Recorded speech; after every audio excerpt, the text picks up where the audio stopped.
श्री सदगुरु मैं सबको सतर्क करता।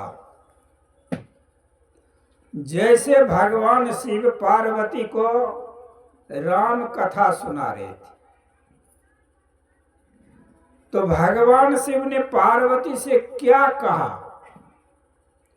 सावधान होई सुनो सुमुखी भवानी, धरो ध्यान और रखो उर्माही।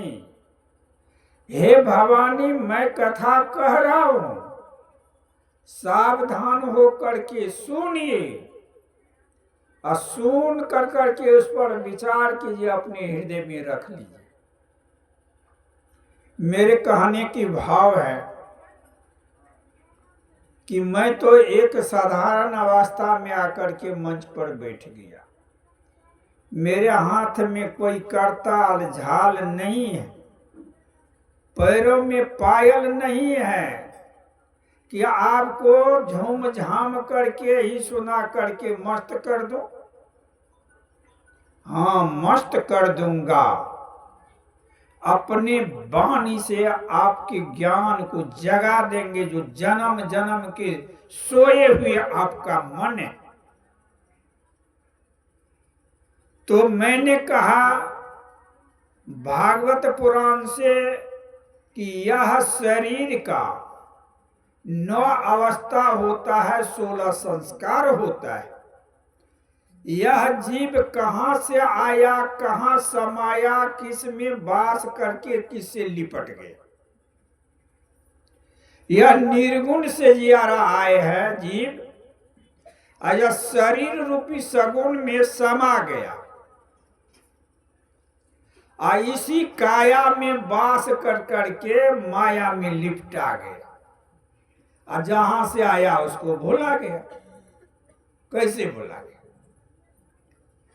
बच्चों से माता पिता बड़े प्रेम से पालते हैं बच्चों, कहीं नालायक निकल गया वह बच्चा तो शादीशुदा हो गया तो अपने माता पिता को भूल जाते हैं। ठीक उसी तरह जिन परमात्मा ने हम लोगों को भेजा है, वही परमात्मा को हम लोग भूल जाते हैं, उनके दिए हुए माया में लुभा जाते हैं। तो जीव के दिए हुए माया क्या है? लक्ष्मण ने राम से पूछा था, भाई माया क्या है? तो भगवान श्री राम ने क्या कहा? गो गोचर जहां लग मन जाई, यसो सब माया जानहु भाई।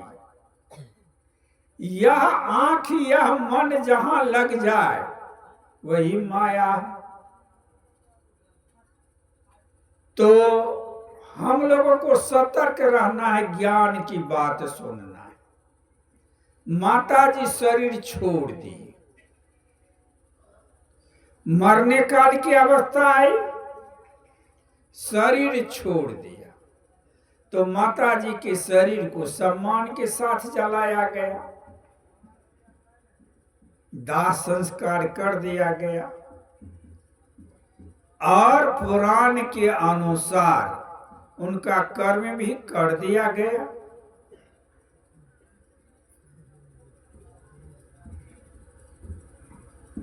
पुराण के अनुसार, अब पुराण में आते हैं 18 पुराण।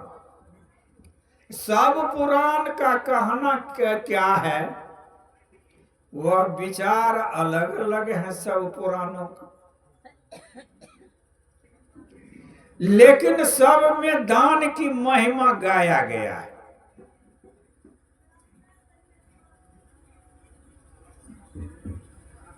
महाभारत में युधिष्ठिर से दक्ष ने पूछा था, क्या मृत्यु का सहायक कौन होता है? तो युधिष्ठिर ने कहा, दान। आप दान अनेक तरह का होता है। पिंड माने होता है अन्न, पिंड माने होता है शरीर। अन्न दान हो गया, द्रव्य दान हो गया, वस्त्र दान हो गया, ज्ञान दान भी होता है।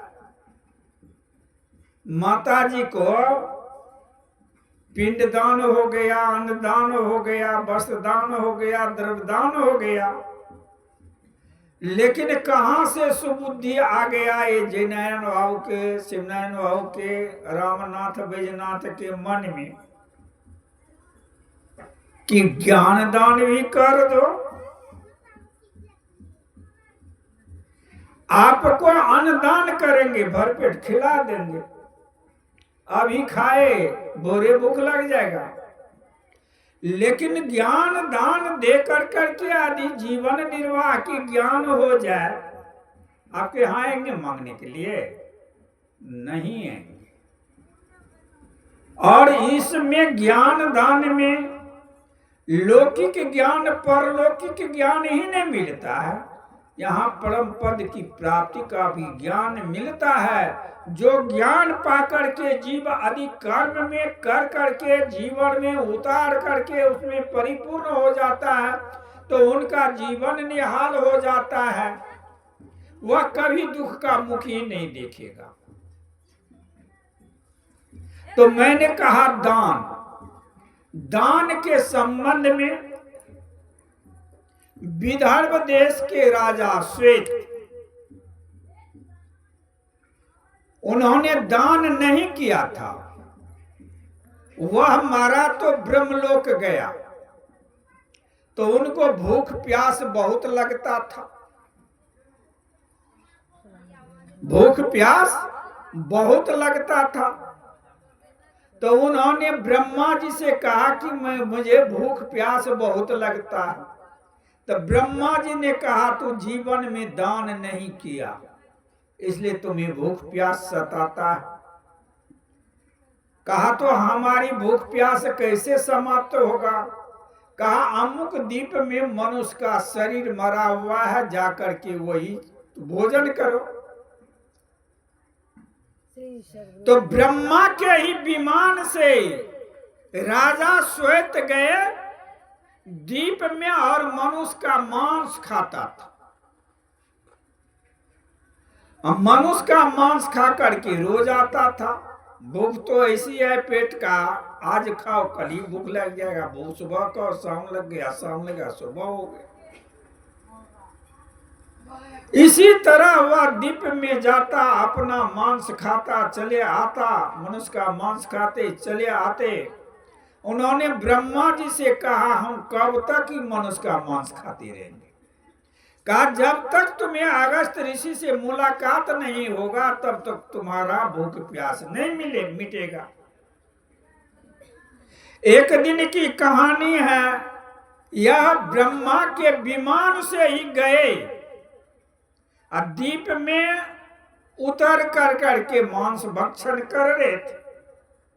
अगस्त ऋषि घूमते हुए वहां आया, कहा दिव्य शरीर है, दिव्य विमान लगा हुआ है, मनुष्य का मांस भक्षण कर रहा है। अगस्त ऋषि कहते हैं हे दिव्य पुरुष, यह दिव्य विमान किसका है? यह मांस भक्षण क्यों कर रहा है? राजा श्वेत ने कहा महात्मन, मेरा नाम जो था मरने से पहले राजा श्वेत था, मैंने शरीर छोड़ा, मैं ब्रह्मलोक को आया, मुझे भूख प्यास बहुत लग रहा था। ब्रह्मा जी ने कहा तो दान नहीं किया था, इसलिए तुम्हें भूख प्यास लग रहा है। मैंने कहा तो फिर उपाय? कहा जाओ इस द्वीप में मनुष्य का लाश है, उसी को भोजन करो। तो वही मैं भोजन करता हूं। कहा कब तक करोगे जी? कहा हाँ, ये बात भी मैंने ब्रह्मा से पूछा था। तो ब्रह्मा ने कहा कि अगस्त ऋषि का दर्शन नहीं होगा, उनके कुछ ज्ञान और आशीर्वाद नहीं मिलेगा, तुम्हारे भूख प्यास नहीं मिटेगा। कहा मैं ही तो अगस्त ऋषि हूं। राजा श्वेत दिव्य रूप धारण करके उनके चरण में गिर गए, उन्होंने सद उपदेश दिए। उस दिन से उनका भूख प्यास मिट गया। संत महात्मा कीजिए, कहते हैं दर्शन कीजिए साध की हरे और की व्याध। संतों के दर्शन से दूसरे का दुख मिट जाता है। एक कहानी उठा था दान पर। मरने के समय में बहुत लोगों को माला भी बांध दिया जाता है। जो गुरुमुख नहीं होता है उसे माला बांध दिया जाता है। मरने के बाद शरीर को सम्मान के साथ क्यों जलाया जाता है? मरने के बाद श्राद्ध की क्रिया क्यों किया जाता है? मरने के बाद सत्संग की कथा क्यों सुनाया जाता है? थोड़ा सा विचार कीजिएगा। कवि ने लिखा कि हस्तिनापुर की लड़ाई कुरुक्षेत्र में काहे हो गई। राजा परीक्षित को मरने के समय भागवत की कथा क्यों सुनाया गया? धुंधकारी को मरने के बाद जब प्रेत हुआ तो भागवत की कथा क्यों सुनाया गया? अब एक एक बात जो है यह ज्ञान युक्त बात है।